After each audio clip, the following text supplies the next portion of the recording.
So with you guys now being coaches, right? Talk about that transition and what you guys want to accomplish as coaches.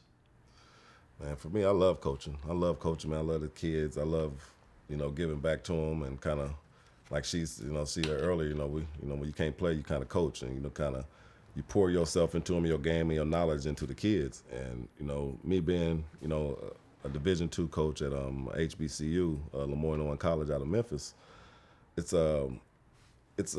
different because, I get to see the other side. You know what I'm saying? I've been a pro and kind of went to a mid-major school at Ball State, which I thought we were a small school. And now when I go to a HBC, I get a different type of experience. And, just coaching these kids, man, who just to do anything just to kind of play basketball and all that type of stuff, you see the different hunger and stuff. And I got, and that's what keeps me going. Like, I'm not coaching any prima donnas, silver spoon kids. These kids really want to make something out their life. And, they work hard and, it's different, recruiting wise. I see a lot of kids getting left out now, because a lot of kids not getting recruited anymore because they got this thing called the transfer portal.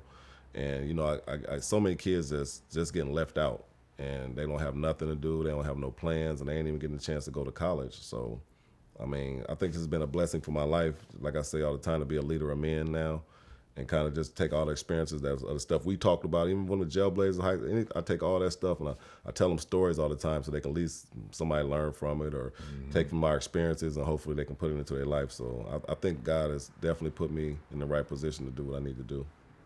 Sheed, are you working with any bigs right now? At the moment, no. Who are guys that had you to worked take a with little in the past? time off, but work with Bam, Adiabo, work with a couple of Carolina bigs, so I like working with young guys. Coach high school, that's where it started that for me. So I'm proud to say I coached on all three levels, high school, collegiate, and professional.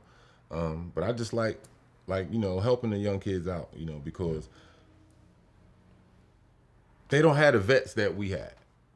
You know what I'm saying? In today's game, if you look at it, it's a gap. So now, like when LeBron, when KD, Kyrie, that veteran class, when they leave, it's going to be scary in the NBA because it ain't no vets.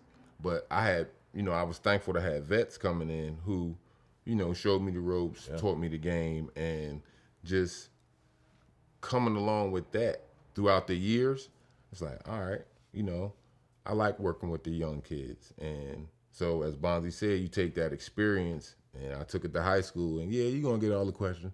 Oh, Coach, why you get all them texts? Coach, how did it feel to play against Michael Jordan?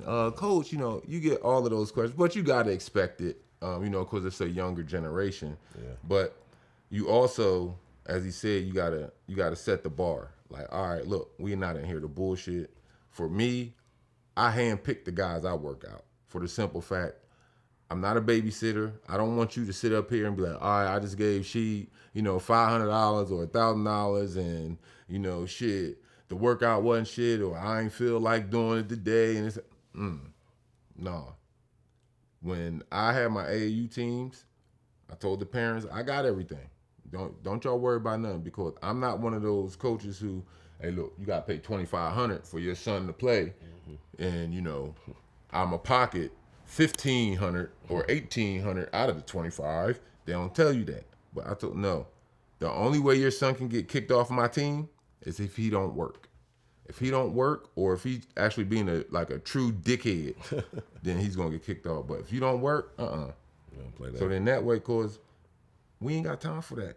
Like all this bullshit with these cats that's bullshitting and don't really know. Like we know that this game could change your life forever, bro. So you gotta take this shit serious. If you don't, it'll be a whole lot of falling by the waysides, and then now that's when the kids expecting damn miracles. Coach, could you call this school or talk to this coach, or could you do this? You got overseas hookups or hookups? Like goddamn, like dog. If you would have listened to me 8 months ago, put that work in, you wouldn't have to ask me for that. Yeah. But I like working with the kids though, man. It's like I said, a chance to make some young millionaires, and I ain't asking for nothing from it except you do the same thing. You go back when you become my age, and if you're still able to be mobile, You go back and you teach the kids what you learned. Yeah. So then that way it's an ongoing cycle because all this basketball knowledge we got, we can't take this shit to the grave with us. It'll be a shame.